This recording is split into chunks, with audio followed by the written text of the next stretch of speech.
Hello guys, Mr. Shockwave King here, back once again. And it's short time video, MegaloBox Season 2, MegaloBox 2 Nomad trailer came out some days ago, and it's right around the corner. I'm sorry, I don't know what's wrong with me. There was once a time, like 2018, where I hated this series so much. It's ridiculous because it built up for 13. I feel like I wasted about 2 to 3 months of my life because it built up for 13 episodes. The bloody lying fight was a joke. Like with the Agari stuff, that was excellent, but it just 13 episodes and no fight. Not even 2 minutes of fight. Oh, it's not about the fight. It's about don't give me that crap because I'm not here now. I'm not gonna get into the whole discussion of Action or Joe, MegaloBox, but I don't know what happened. Something triggered. I've seen this recent trailer, and I can't help it. I'm being pulled back in, and there's too much testosterone flowing to my veins. Fuck it, I'll hop right back into the deep end. I'm going back into this, and I'll be breaking down the official trailer they've released. The official trailer. How long has it been? Now, I would have to admit, it has been a few years since I've been back into the series, just seen every episode and everything like that, so we'll have a few things off there. That'll be the reason. But it seems like this season 2 is taken heavily from post the death of Riki's and Action of Joe, where Joe does go out to be a nomad. He does wander around, but it really doesn't show what he was doing. He just leaves and he comes back. And the reason why somebody say, oh, it's based on, why is it called like MegaloBox 2, or why there was a Action of Joe 2, if you didn't know, it was Action of Joe, started in the 1960s, it went on for a few years and it stopped. And for 9 years straight, there was no sequel until Action of Joe 2 came out. And that's why it's pretty much called Action of Joe 2, and that's pretty much why it is. But in this case, it went over some of the stuff they went over at the end of Action of Joe 2, because since they already made the unofficial ending and how it led to Joe going his own way. But for season 2, picked up where it was, covered the rest of the manga material, added a little bit of filler here and there, and we got right back into it. In this case, let's get straight into the trailer. It opened up where it seems like, I believe Joe is at some type of place. Now I believe this is a pharmacy store, since this is like 20, it's about 7 years, no, it's roughly 7 to 8 years since this. There was a 1 year time skip in MegaloBox 1, so it's roughly 2081. Roughly should be somewhere around there, 2081. You see the guy behind the counter put the pills down. He accepts some money, and he's just like, "Hey, you kind of look like Gillis Joe."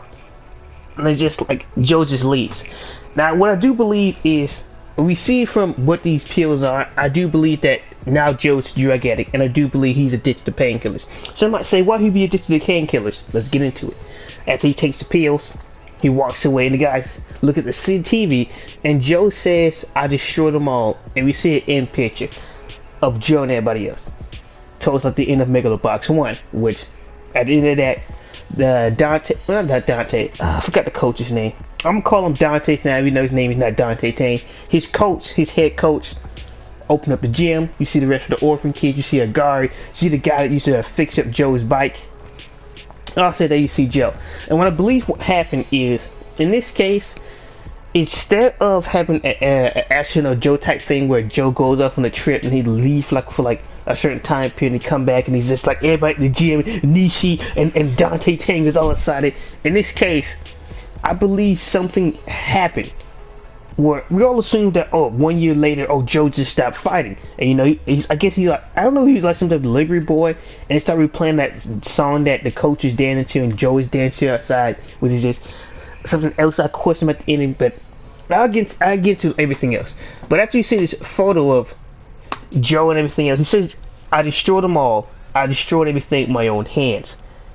And the music picks up and it says 7 years since, and you see the coach saying, "A sinner who's wandered off wasting his life." And you see Joe stretched out across his bed. I do not believe this is his actual house. I believe this is a temporary motel where he comes after his fights. And we get to the whole fight thing, but it pretty much led to had to be a downfall period. The downfall period for Joe Yabuki was the death of Rikishi Torio, one of the greatest men in all of anime, manga, and comic book history. The man was fantastic. The pure dedication and heart of Rikishi Torio is I can't really explain the relationship Joe and Rikishi had. It's just, you never find another Rikishi and you never find another Joe Yabuki. But in this case, you see Joe stretched out across his bed, tired. Maybe he just got done coming back from a fight, or maybe this is post after he took a trip to go get him some painkillers, and drinking his alcohol, which is a bad combination. This is why I don't do drugs. But in this case, wandered off, like he says, wandered off and wasted his life.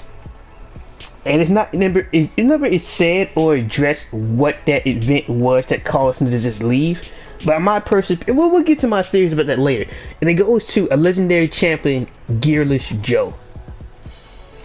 And we see Joe is back fighting again, and you see some guys. I don't know if it's people in the crowd or not. It's been a few hours since I saw the trailer.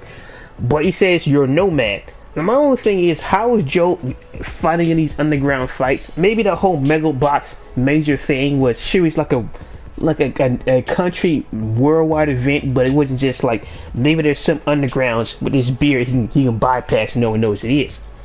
But I still am fed up on the fact that I watched 13 episodes of MegaloBox and I never found out what real MegaloBoxing was, because they took off the gears. What's the point of having the gears? And another thing, just like the gears don't have a purpose. It starts off like episode 2, Joe versus Yuri, and like he pulled out some he pulled out some type of flicker jab and split Joe's face wide open. It just second unique to the second skin skier, or just like it doesn't have to focus in on it, but it'll be something like, oh, this fighter has this, something like that. Or this fighter have an automatic system where it's just 1, 2, 3, excellent 3-piece combination, head, chest, and heart, and it's just something like you gotta deal with it. Never shows it, never does anything like that. But back into it. Here somebody says, "You're Nomad," and you see the title card. He changed his name to Nomad as he hit some random guy. Now, also, in my personal opinion, I believe this trailer reflects the first 2 teasers we got in MegaloBox 1, where it mainly just stuck to show like the first 2 episodes more or less, and maybe something down the line, but mainly the first 2 episodes they really mainly focus on, which I believe this is what we're seeing here. And it goes over to Joe saying, "Don't worry about me, I'll take care of myself. Only thing I gotta do is keep the crowd entertained." There's also, you see that blood spatter on the ropes is directly reflective of the blood spatter what Joe has when he had a little, I don't even think it's like he's riding his bike, and I think he had like this flashback of dream sequence when he's fighting this guy, and he's just like two hits to the body, and you just see the blood spatter. You see Joe standing there as the guy goes in the job. I believe this is a similar callback to that. And you see Joe says all I have to do is squeeze up the cash from the crowd. Some might say, well, he'd be addicted to painkillers. Pretty simple. You over here going back to the underground, just doing enough to get enough to scrape by. You're getting beat up all night, just like. And it's funny. It's an interesting parallel how, of course, like an abused animal, when you taking a stray dog and you just throw the dog back out, and of course it will go back to doing what it usually does. It makes you wonder why it's not called dog or junk dog instead of called Nomad, but. The same thing. And also with this lifestyle he's living, it does directly reflect the intro of MegaloBox 1, where you constantly see Joe as a wolf, as a dog, constantly going somewhere, which I'm gonna get to the whole going somewhere. But no matter what, you've seen like the first opening of MegaloBox when it actually started showing it, Joe always had a direction, whether he's riding the bike or whatever. He always had a direction of drive, but he didn't know what that end goal was. He always wanted to get somewhere. But in this case, I'll get to what I mean by that. But I do personally believe he's addicted to painkillers heavily. So this is the point where he goes in most of his fights doped up and juiced out of his mind, and he just wanders from place to place. You see the title card, he's still again on the underground ring. He went back to what he usually does, fighting like a stray dog, like a stray animal who grew his hair out. He used to be groomed with his coats, but now he done grew his hair out like a wild animal. He got a full-on beard. I'm surprised people are not able to recognize him. And you see the coach smile, and you see Joe just holding his forehead like he's going through like some type of head pain, some type of headache. Maybe he's going like some type of flashback to PTSD. He's going through something to make him breathe heavy like this. And then you get potentially, it could be one of my favorite characters. You see this guy with his beard, with his hair on his chin, saying, "The drugs wearing off." Or in our case, I say, "The drugs are finally wearing off." As in, I do believe he's referring to the painkillers. I do not believe that he's taking that type of painkiller type thing that Yukiko's brother was using. I can't remember his name, but it does show up in the trailer. He's not using the serum. I believe he's personally taking painkillers. He's basically going through life on autopilot, which is why just like, "Are the drugs finally wearing off, Joe? Gearless Joe." But I do believe this character know who Joe was, and we get to that in the next few scenes. He says the drugs are wearing off, and he says "Gearless Joe," and Joe's just like, I love how every time you see Joe like this, his eyes are like sunken in and blackened, like he's not like he's something of a dog. He looks like a drug addict when he's looking like that. He says "Gearless Joe." He's just like, what? So someone has found me after all these years? And it's never explained who this new character is.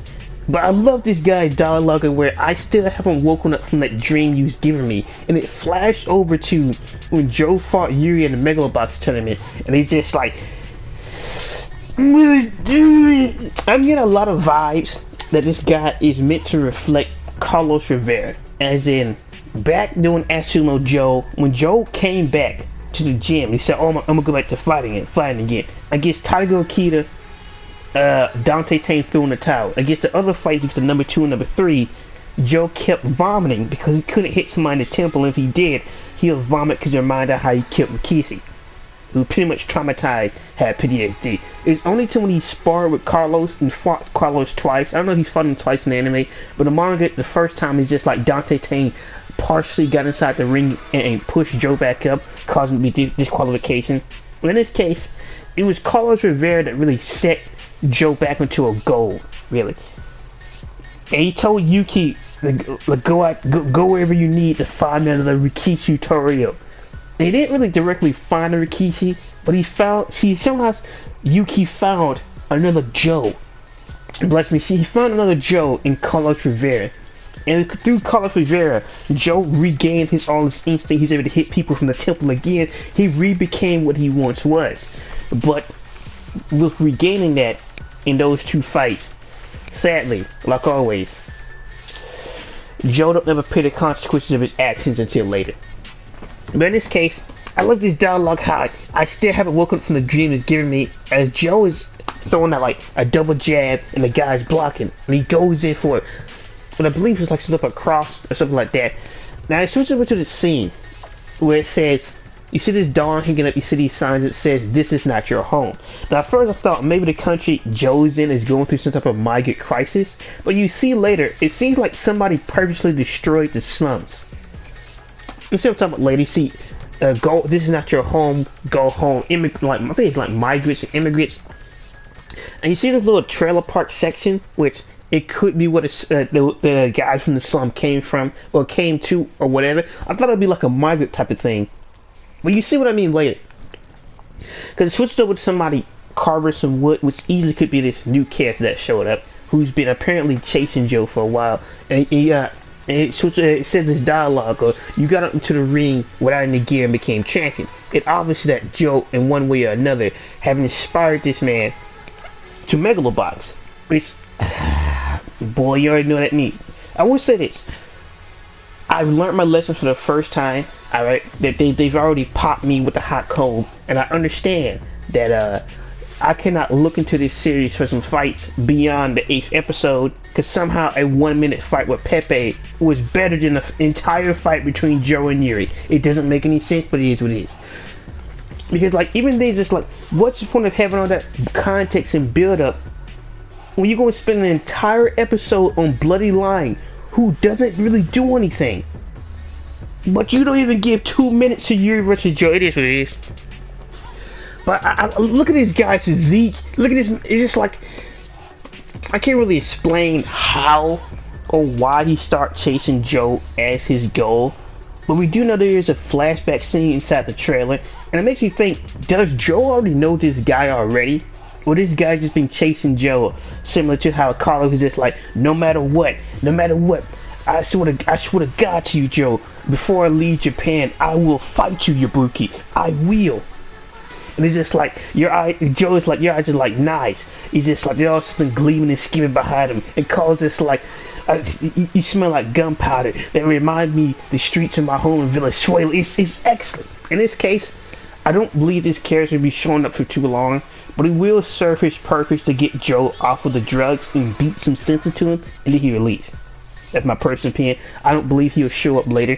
And it switches over to this girl character who easily, I don't think she work at the pharmacy, but I do believe that she could be a new character that take care of Joe's gear while he's on the road. Maybe she's just somebody who work at the trailer park. Now, first, like, maybe she was like in a relationship or related to a new character. I doubt so. So it's just, yeah, she could be anybody. Maybe somebody's baby mama. Who knows? She could be anybody. And then it goes up to him, and then Joe responds, "You can dream all you want." And you see a quick glimpse of this kid, who I don't know who this kid is going to be. I just don't know. And it does seem like it isn't close to that trailer park area, or it could be close to an amusement park, or an abandoned amusement park, you know. They got an entire roller coaster in the background, which could be a reference to how Joe in the early days before he became a boxer, before he took Dante Tang training seriously, and before he got sent to prison for scamming the Yakuza and scamming Yuki out of her money, over $100,000. And then he went to the I'm sorry, Joe Yabuki used to be a savage, but they did do it in all in good notion, because he had a plan, alright? He had a plan to turn the slums into a paradise. Joe is going to be the slum king, and he's going to make everybody's lives better. Like I said, there'll never be another Joe Yabuki, but it does seem like this is like they're not too far away from the amusement park, which is, maybe there's some type of Yakuza or Yakuza gang dealing going down here, or maybe it's not. Who knows? Because it seems like he is sneaking around, and he could be overhearing a conversation or trying to sneak into a place to get a specific object. Maybe he's somebody's son. Maybe he's that lady from earlier son. He could be anybody. Who knows?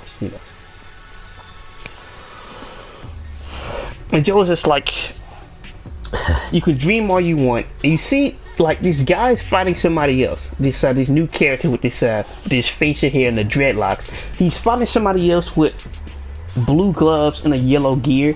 Now I don't think those are the colors, the exact colors of Ghetto Hachi.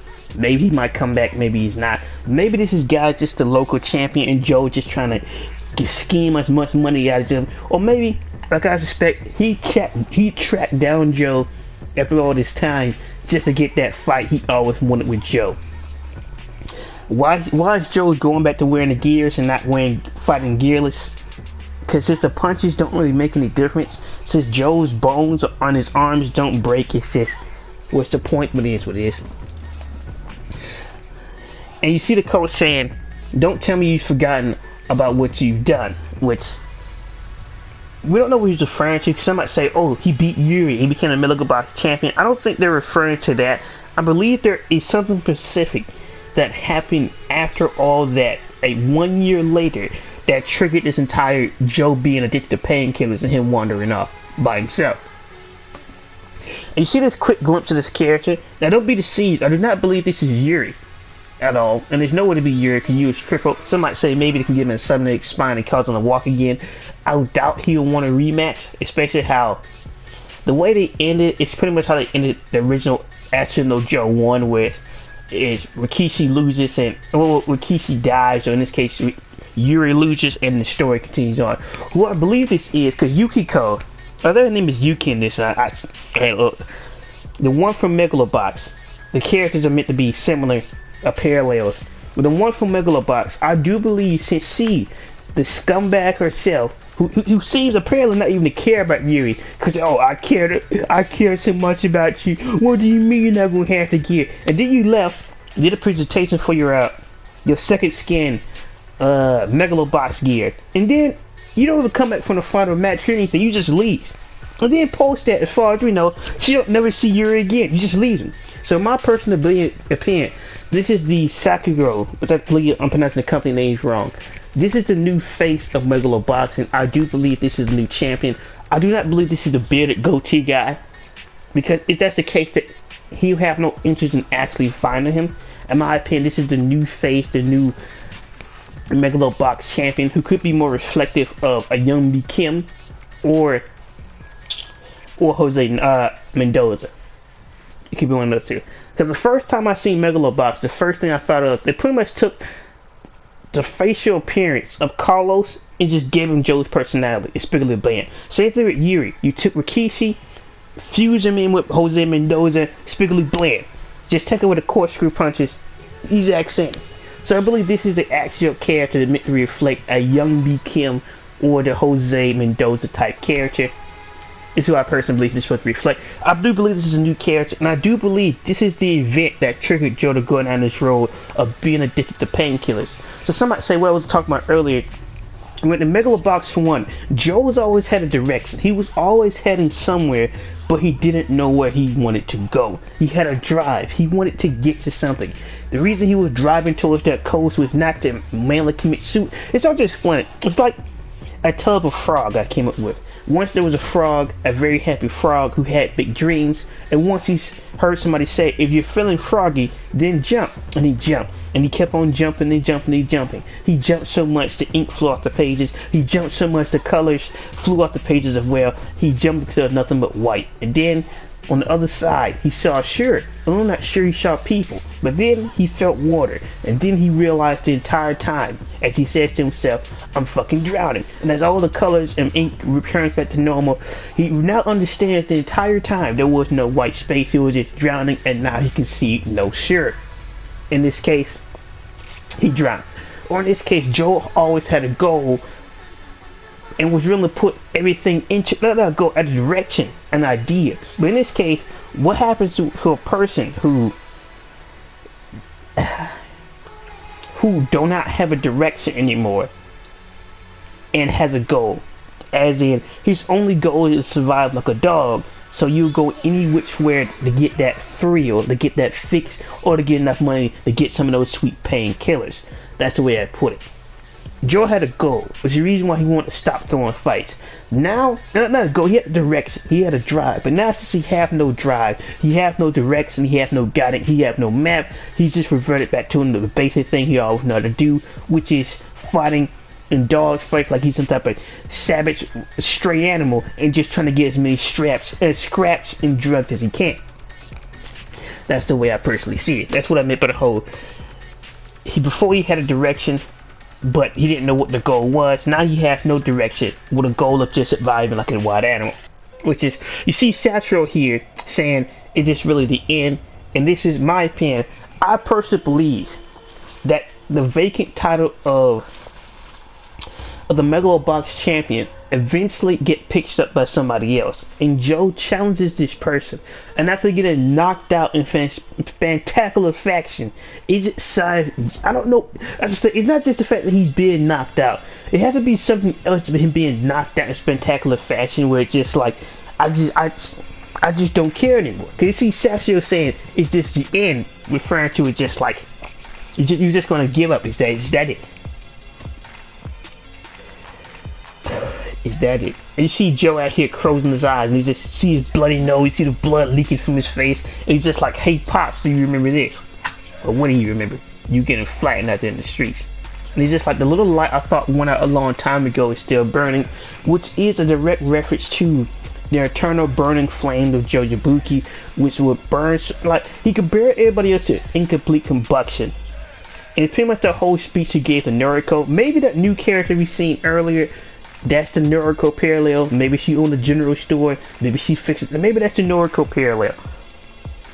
Who knows? But in this case, Joe wanted an entire speech about how everybody else lived their life with incomplete combustion. But him, he go out there and spends his life and burn all his energy until there's nothing left besides some white ashes. But eventually led to his death. In a certain case, which is technically it's supposed to be an alternative ending, which is more optimistic, but not really, because in the context, I don't think Joe would just be out there waiting like that, but it is what it is. But you have Joe here, looking into the mirror. And I do believe this is after the fight with the guy with the facial hair, with the dreadlocks. And I believe this is post-fight that.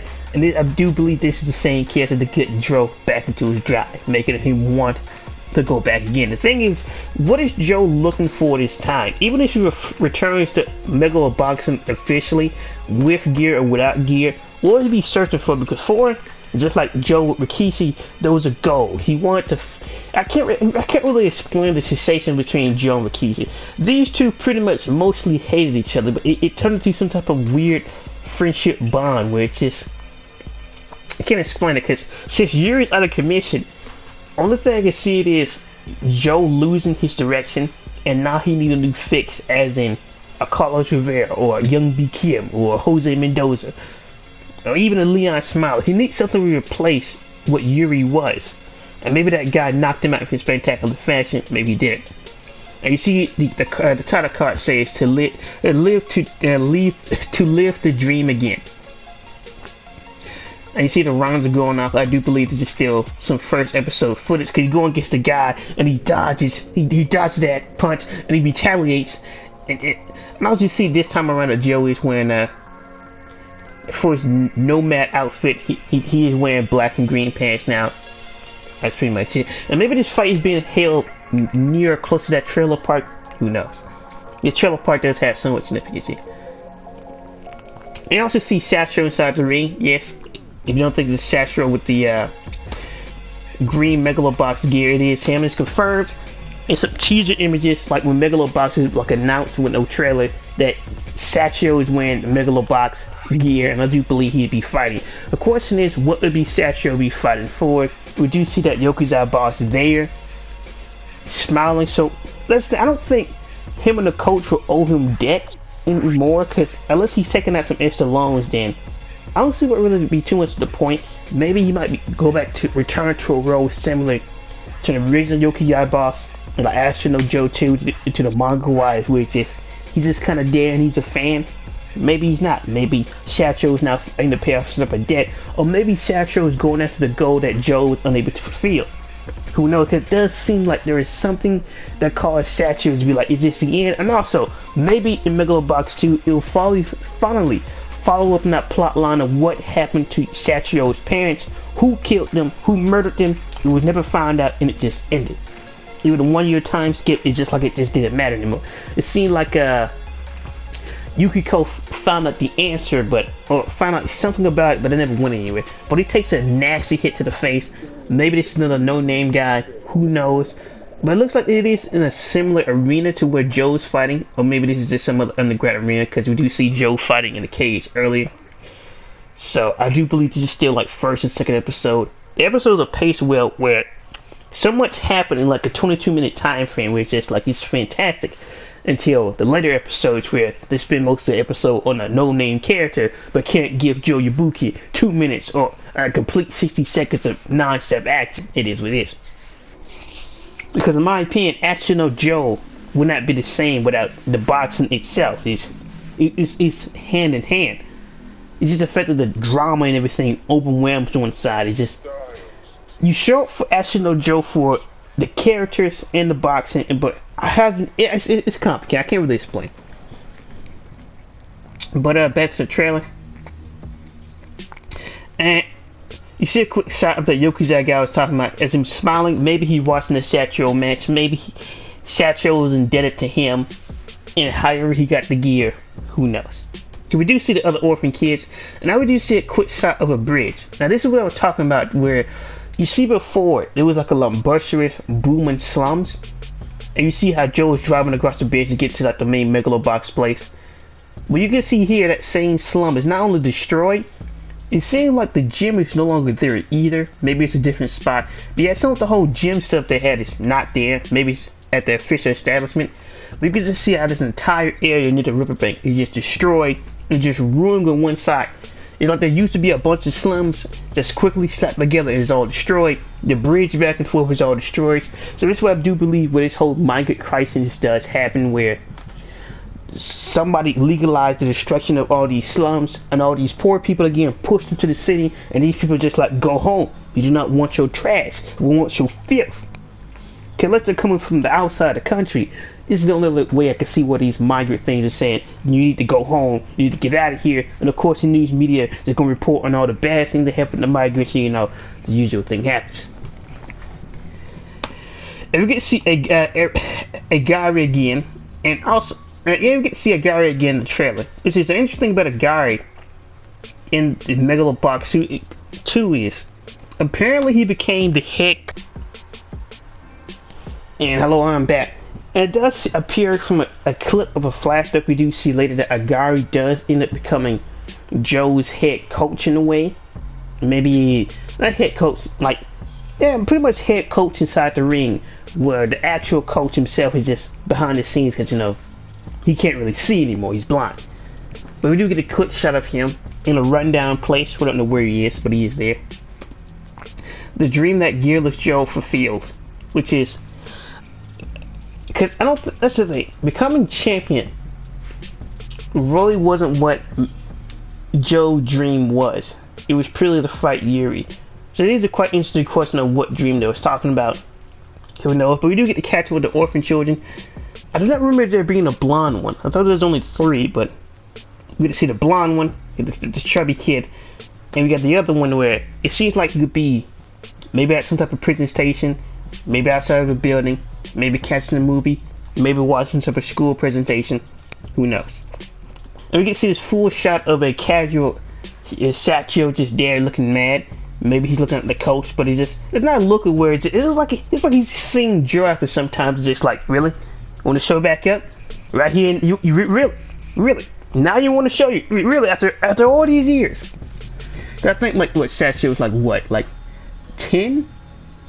8? Like 12? Like, in MegaloBox 1, so he should be at least like around age 18, 17, or 20, somewhere around that age. But it does seem like he's looking at somebody mad. Maybe this Yoko's boss is just like, give him some chump change, or where's my money, or set up the next fight, or who knows what lies ahead. And then you got Yukiko herself. I despise this woman. I have no sympathy for this woman, and not, especially after the way she's treated. I got no sympathy for this woman. But she is talking about something, and I do believe that she's talking about that new mysterious character who put the lights out of Joe, which is quite interesting because, like, you go back, it does say on the TV with a guy at the pharmaceutical face, and it says on the TV, Gearless Joe, a legendary boxer, has retired, title belt championship, MegaloBoxing. And it says on the top of it, is he real? So, what is that referring to? And plus, I don't see why they would be showing this now, like 7 years later, about him retiring. What relevance did that really have? Did Joe go through this recently, or has he been 7 years by himself?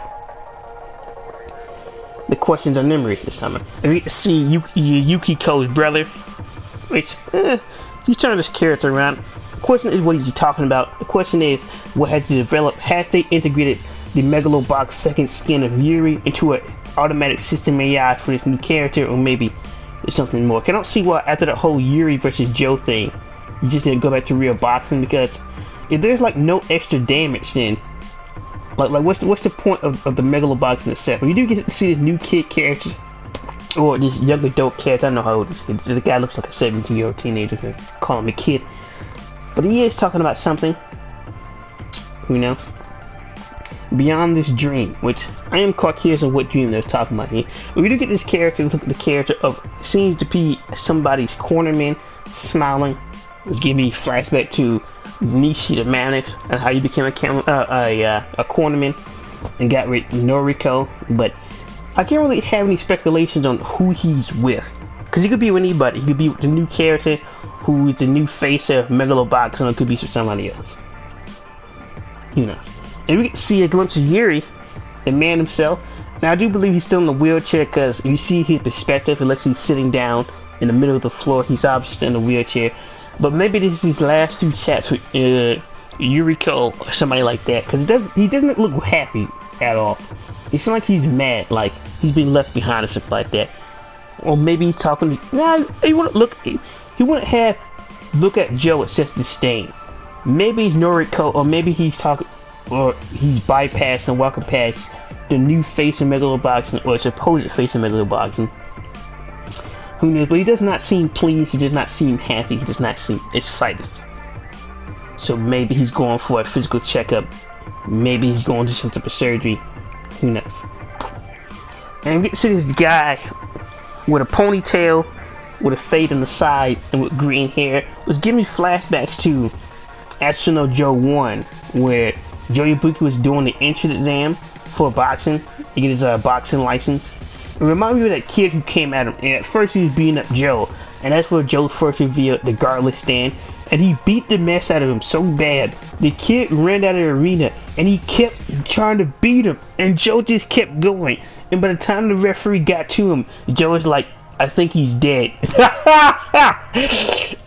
Only a wild beast as Ibuki would do this, but I do believe this could be Sachio's entry exam, and this is the guy who's going against. But if that is the case, then where's the MegaloBoxing gear?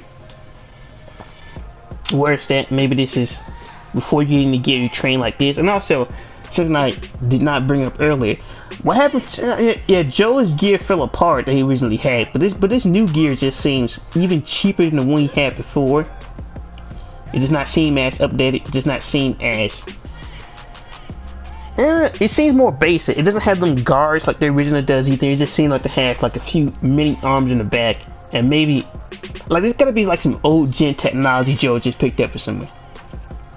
Handsome. But back to the trailer here. You see this new character. Have an image of Joe in the ring, and we see that same character, the same dread-headed character, which I don't know what to call him. Might call him Hattie. Might call him. No, think about recording this video. Call him Cowboy. For now, I'll call him Cowboy. And you see him look back at Joe, and I do believe this is after the fight. And the question is he satisfied? Did he finally get what he wanted out of Joe? Did he get the gearless Joe that he wanted to fight, or is this like, well, so long, friend? You know, but Joe does says, I want to make sure this, if it's just an illusion or not.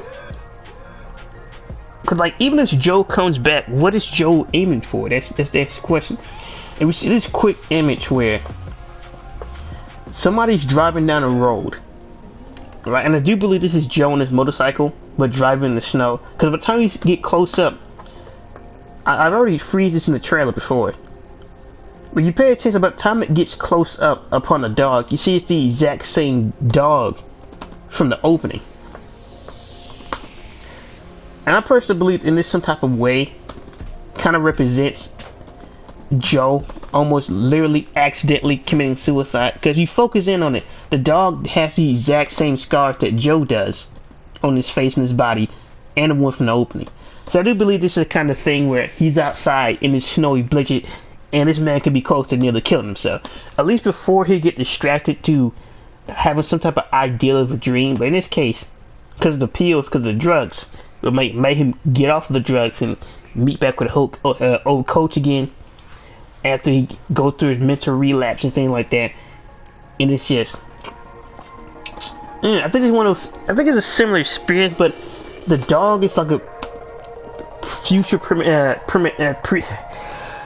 premonition of what could happen to Joe if he keeps going down this road, and he could end up symbolically killing the dog, aka symbolically killing himself. And it clicks over to this other flashback where you see Joe all beat up, got the bandages all over him, and he looks over at Sachio, what appears to look like a over him, and you see Sachio cry. I believe this is more like the time period where he turns around and says, "Is this really the end?" Because it's not really explained. If Joe did fight somebody, lose, and then retire, then why did he come up with retirement if he was already retired? Because it was implied from MegaloBox from when he didn't fight anybody after Yuri. So, what happened? Unless they're going to change the ending and say Yuri knocked him out, which wouldn't make any sense. It was implied that he won, but yeah. And it goes over to that scene where, yeah, that's pretty much a guy. You see his halfway burnt face there, and you see Joe. That is Joe laid out across the pavement. And the reason why I also believe this is like the new face of MegaloBoxing is he's wearing the exact same pants that you used to wear, and the gear he's wearing, if you look at it, it is like a second gen technology, or second skin type MegaloBoxing gear. But in this case, very different, very different. Cause it had like some type of armor plating on the shoulders, and you see like a more updated design compared to what Yuri had. Cause you see, you get the same implant thing near his at the end of his shoulders, where his shoulders and pectorals connect. He has a similar thing like that, but it's just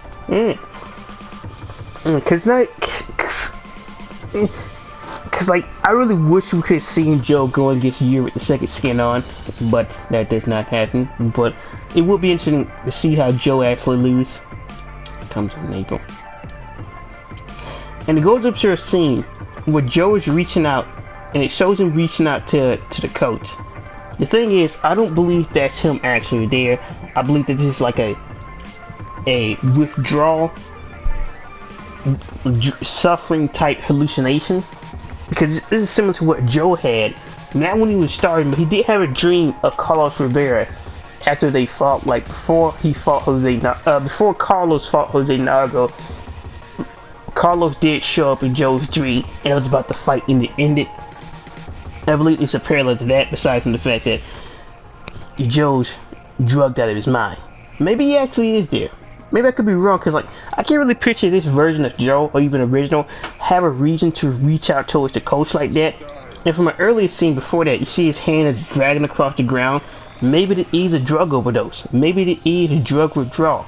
Maybe they're just doing the drug withdrawal. The coach shows up and he's just like, "What are you doing?" Or maybe this is a flashback. No, it's not a flashback. I think he just stopped wearing the shades, and this is him taking the shades off. Cause I don't see what other scene where Joe would say, "So please."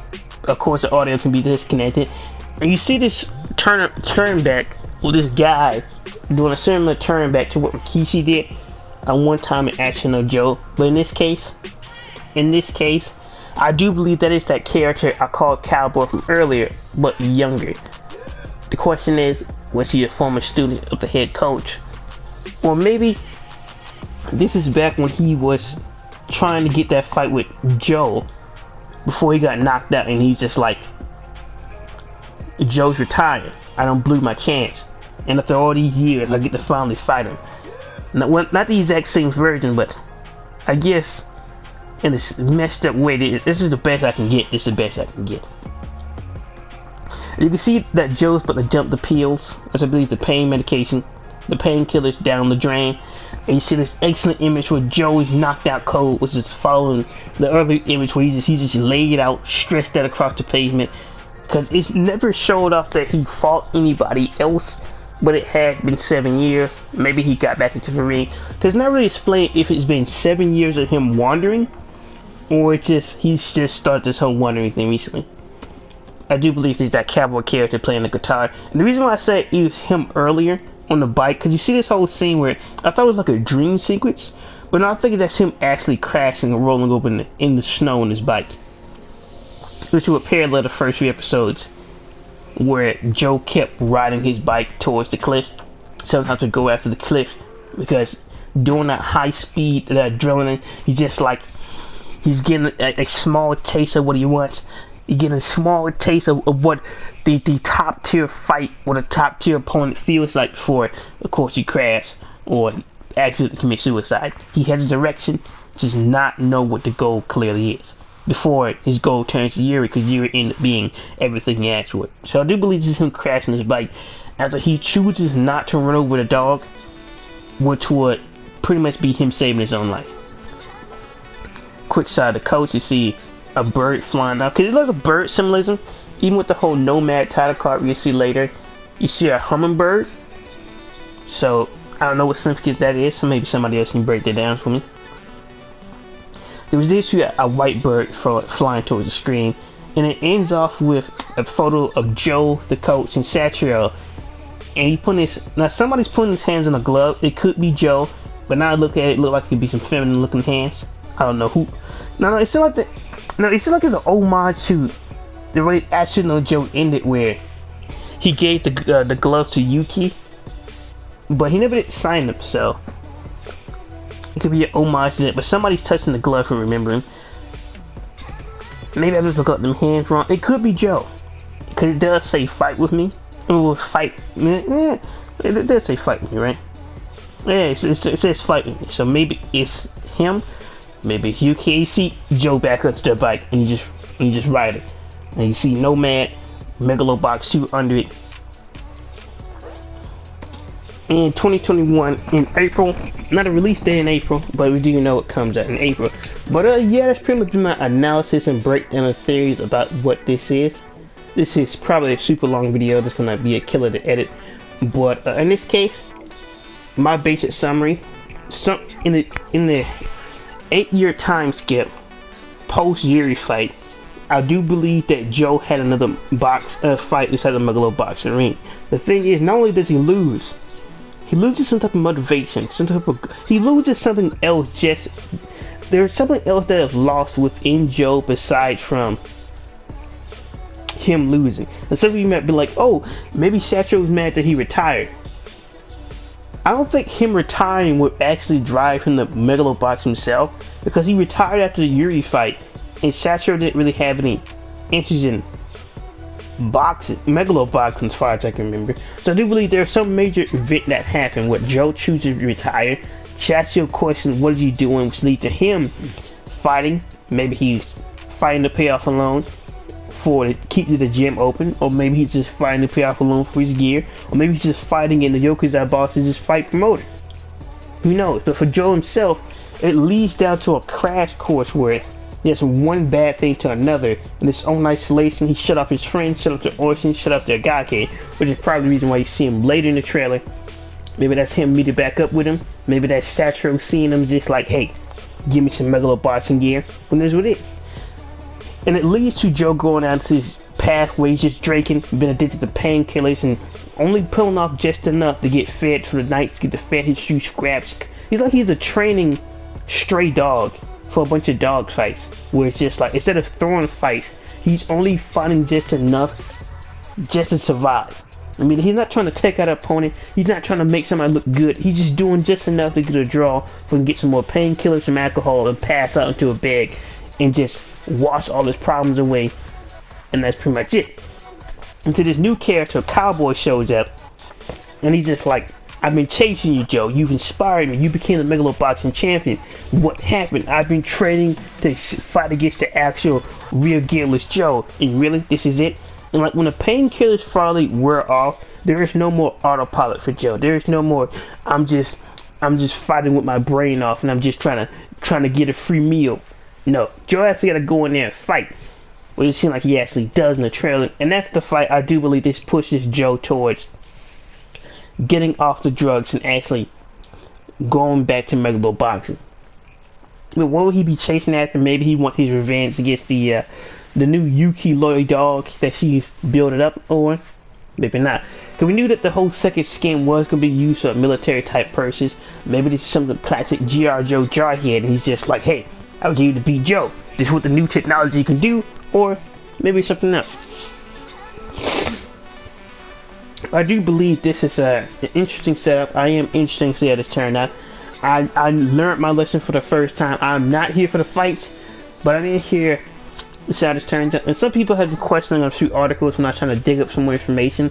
That I don't know who that guy's name is in the trail, the dreadlocks, the earrings, like in the facial hair. I don't know if you call it a goatee or not, but I call him Cowboy for now. And I was trying to look up for more information. Some people say, will this parallel to the actual action of Joe, where Joe dies at the end? Or maybe it might end with that alternate ending, optimistic ending for the manga. Who knows? I don't believe he's gonna die, because it would make sense of why he wouldn't die in the first part, since he was supposed to be pretty much a summary. It's like them summary movies for action of Joe, where it shows off some key details, but it ends with a fight with Rikishi. Same thing with MegaloBox 1, ends up with a fight with Yuri, and this goes into the whole Carlos Rivera, Young B. Kim, and Jose Mendoza type saga, where in this case maybe you might see Jose Mendoza, the one who already beat him before. Because Jose Mendoza does show up to Joe's gym, calls Joe a yellow animal, leaves, Joe tries to fight him, blam! Excellent, look at that left hand, and Joe goes down like a bag of bricks. So anything happens. This has been my breakdown of the trailer. I think I did an alright job. Man. Well, you guys excited for season 2 of MegaloBox? I don't think I'm gonna cover episode from episode. but I am interested in watching it. I am interested to see how the story will turn out. This have got me curious about the whole new cowboy character and what Joe could be going after. Who did he lose to? Is the most interesting thing. What relevance would Yuri have? Will Joe get some upgraded gear, or will he return back as Gearless Joe? Will the gears play a major role? Who knows? Will we ever find out who killed Sasho's parents? Who knows? What is the role of the Yokozi boss? Who knows? What are the other orphan kids doing? Who knows? Who is that one random science guy with the glasses? Who knows? And what would Yuki brother be doing? Who knows? Leave me a shot with let me guys thoughts and opinions. It's been an extra long video. Fit me with WK as my own personal life falls apart as I somehow still survive. Leave me a shot with King and peace.